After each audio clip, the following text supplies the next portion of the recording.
ત્રણ મોટા ભ્રષ્ટાચાર વિરોધી બિલ અનુસાર કોઈ પણ વડાપ્રધાન, મુખ્યમંત્રી હોય, મંત્રી હોય, રાજ્ય લેવલના હોય કે કેન્દ્ર લેવલના હોય, બરાબર, હવે કોઈ પણ એવો ગુનો કે જેની સજા 5 વર્ષ કે એનાથી વધુની જે સજાની જોગવાઈ હોય એવા ગુનાની અંદર, એવા આરોપની અંદર તમને આપણે ગુજરાતી તળપદી ભાષા વાપરીએ તો ફિટ કરવામાં આવે. ફિટ કર્યાના 30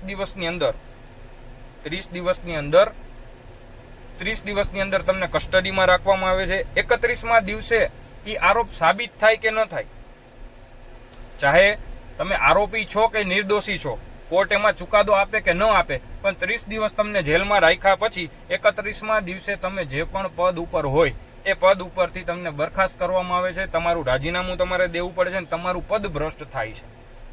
આ બિલનો એક મોટો સાર છે, બરાબર. હવે આમાં વસ્તુ એવી છે કે અમિત શાહે લોકસભાની અંદર આ બિલ પાસ કર્યું એટલે સતત વિપક્ષની અંદરથી વાંધા અને વિરોધ નોંધાવવામાં આવ્યો છે. વિરોધ એટલી હદે પહોંચ્યો કે ત્યાં બિલ ફાડીને એમના ઉપર ફેંકવામાં પણ આવ્યું છે. હવે પહેલાના નિયમોની વાત કરીએ તો પહેલા નિયમો એવા હતા કે જાણે કે કોઈ પણ વ્યક્તિ પર, કોઈ પણ મંત્રી પર જાણે કે કેસ થાય છે કે ભાઈ આરોપ લગાડવામાં આવે છે, ત્યારે એના ઉપર કેસ ચાલુ કરવામાં આવે. કેસ ચાલુ થાય છે. કેસ ચાલુ થયા પછી પણ, કેસ ચાલુ થયા સુધી પણ કેસ ચાલુ હોય છતાં એને કઈ રાજીનામું આપવાની જરૂર નથી, બરાબર. કોઈ પણ કેસ ચાલુ થાય છે, બરાબર, જ્યાં સુધી તે કેસ સાબિત ન થાય ત્યાં સુધી એને રાજીનામું આપવાની જરૂર નથી. અથવા તો જાણે કે એવું થાય છે કે કેસ ચાલ્યો, કેસની અંદર એ કોર્ટ દ્વારા એમને આરોપી જાહેર કરવામાં આવ્યા અને એ આરોપની સજા પણ 2 વર્ષથી જો વધારે છે, 2 વર્ષથી વધારે સજા પાત્ર ગુનો હોય તો એને રાજીનામું આપવું પડતું હોય છે. પોતાના પદમાંથી એને પદભ્રષ્ટ કરવામાં આવે છે, બરાબર. હવે એનાથી ઊંધું આ નવું બિલ આવ્યું. હવે નવા બિલ પ્રમાણે કોઈ પણ આરોપ સાબિત થાય કે ન થાય, 30 દિવસ સુધી તમને જેલમાં રાખવામાં આવે. 30 દિવસ પછી 31મો દિવસ ચાલુ થાય એટલે તમે ઓટોમેટિક આ પદ ઉપરથી તમારું રાજીનામું તમારે દેવું પડે છે. અથવા તો તમે સીધા જ પદભ્રષ્ટ થઈ જાવ છો, ચાહે તમે મંત્રી છો, મુખ્યમંત્રી છો કે વડાપ્રધાન છો. એટલે આનો મિનિંગ એવો, કોરો મિનિંગ આનો એવો થાય છે કે હવે મુખ્યમંત્રી હોય, જાણે વિપક્ષની સત્તા, વિપક્ષ જાણે કે અત્યારે સમજો ગુજરાતની અંદર ભાજપનું તંત્ર 30 વર્ષથી કે ભાજપનું એક પદ્ધતિ, ભાજપ પોતે અત્યારે સત્તામાં બેઠી છે, વિપક્ષમાં કોંગ્રેસ આવે, આમ આદમી પાર્ટી આવે, બીજી ઘણી બધી પાર્ટીઓ આવતી હશે, બરાબર. હવે આમ આદમી પાર્ટીના વર્ચસ્વ એટલું દિવસે ને દિવસે વધતું જાય છે. તો આજે નહીં તો કાલે 2027ની અંદર પણ જાણે કે આમ આદમી પાર્ટી સત્તામાં આવે છે, મુખ્યમંત્રી આમ આદમી પાર્ટીનો બને છે. હવે એ મુખ્યમંત્રીને જો ફેરવવો હોય તો 30 દિવસ જ થશે. જાણે કે સત્તામાંથી એને કાઢવા માટે કે આખું મુખ્યમંત્રી બદલાવો હશે ગુજરાતની અંદર તો ખાલી 30 દિવસ થશે. એનું એક્ઝામ્પલ તમને આપું. જાણે કે મુખ્યમંત્રી બની જાય છે, એના ઉપર ખોટો ભ્રષ્ટાચારનો આરોપ મૂકવામાં આવે, બીજો કાંઈ આરોપ મૂકવામાં આવે, એને જેલની અંદર નાખવામાં આવે. જેલની અંદર નાખ્યા પછી 30 દિવસની અંદર કાંઈ પણ વસ્તુ શક્ય જ નથી. તમે એક વસ્તુ વિચારો, આજે પોલીસને પણ ચાર્જશીટ ફાઇલ કરવા માટેનો 90 દિવસનો સમય મેક્સિમમ આપવામાં આવે છે. હવે 30 દિવસની અંદર એવું કયું ન્યાય તંત્ર કે એવી કઈ સિસ્ટમ આપણી અંદર રન થાય છે કે ગુજરાતની અંદર કે આખા ઇન્ડિયાની અંદર ભારતના બંધારણ પ્રમાણે એવી કઈ સિસ્ટમ ચાલુ છે કે 30 દિવસની અંદર તો પેલા એ સાબિત કરીને દેખાડે કે એ માણસ આરોપી છે કે નિર્દોષી છે. શરમજનક પાસું એ છે કે ગુજરાતની અંદર ઘણા એવા વિસ્તારોની અંદર આપણે સમાજની અંદર રહી છીએ, પણ એક કડવી વાસ્તવિકતા આપણે સ્વીકારવી પડશે કે છોકરીઓનો જ્યારે બલાત્કાર થાય, બલાત્કાર કરવામાં આવે, ગેંગ રેપ કરવામાં આવે, ત્યારે જાંચ કેટલા દિવસ હાલે છે? નથી થતી, બરાબર. હવે બીજી વસ્તુ એ તમને કહું, આનો એવો મિનિંગ પણ નીકળે, આનું એક એંગલ એવું પણ છે કે કોઈ પણ ભ્રષ્ટાચારી નેતા, વિપક્ષમાં બેઠેલો કોઈ પણ ભ્રષ્ટાચારી માણસ, એ ભ્રષ્ટાચારી માણસને, બરાબર, જો ભાજપનો ખેસ પહેરી લેશે, જો ભાજપ સાથે સંકળાઈ જશે તો એના ઉપર કોઈ પણ જાતના ચાર્જશીટ નહીં દાખલ થાય, કોઈ પણ જાતના ગુના લાગુ નહીં પડે, કોઈ પણ જાતની આગળની પ્રક્રિયાઓ નહીં થાય, તપાસ અટકી જશે, ઈડીના કોઈ સ્ટેટમેન્ટ નહીં આવે, કોઈ પણ જાતની આગળની કાર્યવાહી થતી નથી. ભ્રષ્ટાચારની આપણે વાત કરી આપણી પાસે એમનેમ વાત નથી. ભ્રષ્ટાચારનો હું તમને ડેટા આપું. ઘણા મોટા નેતા એવા છે, ઘણા મોટા નેતાઓ એવા પણ છે કે જેના ઉપર ભ્રષ્ટાચારના આરોપો લાગ્યા. વિપક્ષમાંથી ભાજપ સાથે જોડાણા, ભાજપ સાથે જોડાણા પછી એમના ઉપર કોઈ પણ જાતની આગળની કાર્યવાહી થઈ નથી, તપાસ થઈ નથી, તપાસ સ્ટોપ થઈ ગઈ છે, પોતે ભ્રષ્ટાચારના આરોપોમાંથી મુક્ત થઈ ગયા છે. તમને એક્ઝામ્પલ આપું, અજીત પવાર છે. અજીત પવાર મહારાષ્ટ્રના ઉપમુખ્યમંત્રી છે, એમના ઉપર 75,000 કરોડનો ભ્રષ્ટાચારનો આરોપ લાગ્યો, ભાજપમાં ભળી ગયા, કોઈ જાતની તપાસ થઈ નહીં, કોઈ જાતના આરોપ લાગ્યા નહીં, આરોપી સાબિત ન થયા. બરાબર. ઈડી દ્વારા 1,000 કરોડની પ્રોપર્ટી એની સીઝ કરવામાં આવી હતી, 1,000 કરોડની પ્રોપર્ટી રિલીઝ કરી દેવામાં આવી ભાજપમાં ભળ્યા પછી. બરાબર. પ્રફુલ્લ પટેલ પર ભ્રષ્ટાચારના આરોપ લાગ્યા, ભાજપમાં આવ્યા, કોઈ પણ જાતના આરોપો નથી લાગ્યા, કોઈ પણ જાતની આગળની કઈ પ્રોસિજર જે થવી જોઈએ કાંઈ પણ થઈ નથી. અશોક ચૌહાણ, હેમંતા વિષ્ણુ શર્મા, સુધાંશુ અધિકારી, મુકુલ રાય, નારાયણ રાણે, શિશુપાલ સોરી, કપિલ મિશ્રા, સરોજિની અગ્રવાલ, આ બધાય મોટા માથા છે.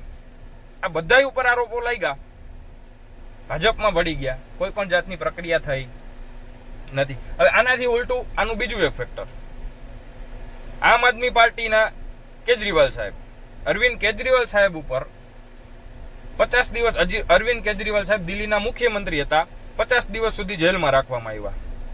50 દિવસ જેલમાં રાખ્યા પછી કોઈ પણ જાતનો આરોપ સાબિત થતો નથી, એમને રિહા કરવામાં આવ્યા, એમને જવા દેવામાં આવ્યા. બરાબર.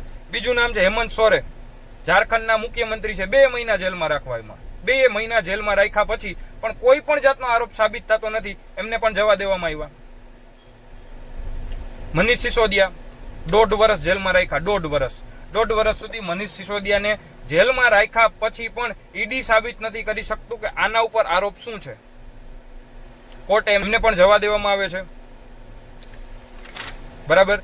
પછી છે સત્યેન્દ્ર જૈન સાહેબને 3 વર્ષ સુધી જેલમાં રાખવામાં આવ્યા, 3 વર્ષ સુધી જેલમાં રાખ્યા પછી પણ ઈડી સાબિત નથી કરી શકતું કે આ માણસ આરોપી છે કે નથી, કે એના કોઈ પણ જાતના પ્રૂફ આપી શકતું નથી. જે પણ કલમો હેઠળ એને ધરપકડ કરવામાં આવી, 3 વર્ષ જેલમાં રાખવામાં આવ્યા, એ આરોપ સાબિત કરી શકતું નથી. આરોપ સાબિત નથી થતા એટલે એને કોર્ટે બાઈજતબરી કર્યા, એને જવા. હવે વાત કરીએ ગુજરાતની અંદર કેવી એક ગુજરાતની અંદર પણ આ માળખું કેવી રીતે ચાલે છે ને એ આપણે વિચાર કરવાની જરૂર છે. કડવી વાસ્તવિકતા છે સમાજની દ્રષ્ટિએ. અત્યારે સમાજ એટલો જાગૃત થઈ ગયો છે ને, આ બધુંય વસ્તુ જોવે છે. આ બધુંય વસ્તુ આજે નહીં તો કાલે સરકારમાં બેઠેલા તમામ પ્રતિનિધિ યાદ રાખે, આજે નહીં તો કાલે સમાજ એક થઈને જો આના ઉપર અવાજ કરવાનો જ છે, અવાજ કરશે ત્યારે તમને તકલીફ પડવાની છે. એનું તમને એક્ઝામ્પલ આપું, ચૈતર વસાવા ધારાસભ્ય છે ગુજરાતમાં. હવે એના ઉપર એવી રીતના એફઆઈઆર થઈ, 5 જુલાઈના રોજ એમને એક ગ્લાસ ઘા કર્યો, સરકારી અધિકારી ઉપર ગ્લાસ ઘા કરે છે, ગ્લાસ ઘા કર્યા, કાચનો ગ્લાસ ઘા કર્યા પછી એમના ઉપર અટેમ્પ્ટ ટુ મર્ડર 307 જેવી કલમ દાખલ કરવામાં આવે છે. અને આજની તારીખ પ્રમાણે આપણે ગણીએ તો લગભગ 50 કે 52 દિવસ જેવું થયું હશે, તો 52 દિવસથી એ વ્યક્તિ હજી જેલમાં છે. એના ઉપર હજી એને જામીન મળ્યા નથી. ચાલો બીજું પાસું, ગુજરાતનું બીજું પાસું તમને બતાવું, આ તંત્રનું બીજું પાસું તમને બતાવું. એક કલાકાર છે, સારું એવું નામ છે ગુજરાતની અંદર, અત્યારે મીડિયામાં, સોશિયલ મીડિયાની અંદર ખૂબ આ વસ્તુ અને આ વિષય વાયરલ થઈ રહ્યો છે, ખૂબ આ વસ્તુ ઉપર ચર્ચા થઈ રહી છે. એ વ્યક્તિ દ્વારા 2 ગાડીની અંદર લોખંડના પાઇપ વડે 1-2 વ્યક્તિઓને મારવામાં આવે છે, એમના હાથ પગ તોડી નાખવામાં આવે છે. એના ઉપર કાયદેસરની કાર્યવાહી થાય, કાર્યવાહી થયાના કેટલા દિવસની અંદર એને જામીન મળી ગયા, એ તમે ને હું બધાય જોઈ છે. ગુજરાત આખું આ વસ્તુ જોઈ રહ્યું છે. હવે ધારાસભ્યને ગ્લાસ ઘા કરવાથી, અને એ વ્યક્તિ તો એમ કે છે ગ્લાસ ઘા કર્યો મને તો લાગ્યો નથી, એક વ્યક્તિએ વચ્ચે હાથ રાખી દીધો, મને તો લાગ્યો નથી, મને તો નુકસાન, એટલું બોલ્યા પછી એનું સ્ટેટમેન્ટ ચેન્જ થઈ જાય છે. લાગ્યો નથી છતાં 307 દાખલ થાય, 52 દિવસથી જેલની અંદર છે. અને આવી રીતના મારવાનો સીસીટીવી પુરાવો બધા પ્રૂફ હોવા છતાં એ વ્યક્તિને જામીન થઈ જાય છે. કેટલા દિવસની અંદર જામીન થાય એ આપણો એક વિષય હોવો જોઈએ, પણ તો એ વ્યક્તિને જામીન થઈ જાય છે. બરાબર. હવે પાછા આપણે આપણા પોઈન્ટ ઉપર આવીએ. હવે ક્યારેય પણ જ્યારે પણ તમારે મુખ્યમંત્રી સત્તા ઉપર હશે, મંત્રી કોઈ પણ સત્તા ઉપર હશે, એને દબાવવા માટે હવે તમને આ કાયદો તમને ફૂલ મદદ કરશે. આ બિલ તમને ખૂબ મદદ કરશે. બિલ કઈ રીતે મદદ કરશે? કોઈ પણ એવા ભ્રષ્ટાચારના આરોપમાં, કોઈ પણ બીજા ત્રીજા કેસની અંદર સીધો જ ફસાવી દેવાનો. આપણે ગુજરાતીમાં કહી તો ફિટ કરી દેવાનો. ફિટ કરી દીધો, જેલની અંદર વયો ગયો, કસ્ટડીમાં વહી ગયો. પછી ચાહે આરોપ સાબિત થાય કે ન થાય, એની યારે મતલબ નથી. 30 દિવસ એને જેલમાં રાખ્યો. 31મા દિવસે એનું રાજીનામું પડી ગયું, પોતે પદભ્રષ્ટ થઈ ગયા. ચાહે મુખ્યમંત્રી હોય, મુખ્યમંત્રી આપણે બધાય જાણીએ છીએ, જાણે કે મુખ્યમંત્રીને 30 દિવસ સુધી કોઈ પણ કેસની અંદર ફિટ કરી દેવામાં આવ્યા. કોર્ટની આમાં હવે કઈ જરૂર જ નથી, કારણ કે હવે આ ન્યાયતંત્ર વયું ગયું કોની પાસે? તપાસ એજન્સીઓ પાસે. તપાસ એજન્સીઓ જેવી કે ઈડી છે, સીબીઆઈ છે, આઈબી છે. હવે કોઈ પણ મુખ્યમંત્રી કે મંત્રીને ઉપાડે, સીધો જ ઉપાડે, જેલમાં નાખી દે. હવે એને 30 દિવસની અંદર ખાલી એને એક કામ કરવાનું છે કે એ વ્યક્તિને નિર્દોષ છે એવું સાબિત નથી થવા દેવાનું. 30 દિવસ સુધી એનું એક જ માત્ર કામ એ છે કે 30 દિવસ સુધી એ વ્યક્તિને જેલમાં રાખવો. એ નિર્દોષ છે કે નથી, આરોપી છે કે નથી, એને ભૂલ કરી છે કે નથી ભૂલ કરી, ભ્રષ્ટાચાર કર્યો છે કે નથી કર્યો, એની યારે મતલબ જ નથી. સાચો છે કે ખોટો છે કઈ મતલબ નથી. 30 દિવસ સુધી તમે એને જેલમાં રાખો. 31મો દિવસ થયો નથી, મુખ્યમંત્રી નીકળે, મુખ્યમંત્રીનું રાજીનામું પડે, મુખ્યમંત્રીની સીટ વહી જાય, આખી સરકાર 30 દિવસની અંદર ફેરવી નાખવાની સત્તા ડાયરેક્ટ તમને કોને આપી દીધી? તપાસ એજન્સીઓને. આ વસ્તુ શું થાય છે? આ વસ્તુ લોકશાહીનું કમ્પ્લીટલી મર્ડર થાય છે. ભારતના બંધારણ પ્રમાણે લોકો દ્વારા, લોકોના હાથનો વહીવટ છે, એ લોકશાહી છે. તમને ખુદને મતદાન દ્વારા એક એવો પાવર દેવામાં આવ્યો છે કે તમારા એક વોટની કિંમતથી તમે તમારો આખો દેશ ચલાવી શકો છો. આ પાવર તમને આપ્યો છે. હવે આ પાવર તમારી પાસે જ નથી. આ સમજવા જેવી વસ્તુ. આ તમારી પાસે પાવર જ નથી. તમે જે વ્યક્તિને તમારા માટે જે લડત કરે છે એ વ્યક્તિને આજ તમે ધારાસભ્ય બનાવો છો, ધારાસભ્યમાંથી મંત્રી બને છે, આખું એક સરકાર બનાવવા તરફ જઈ રહ્યો છે. એ સરકાર આજ એક દિવસની અંદર નથી થતી. આ વસ્તુ ક્યારેય નથી થતી. ભાજપને પણ કેટલો ટાઈમ લાગ્યો તો સત્તામાં આવવા માટે, તમે અમને બેને ખબર છે.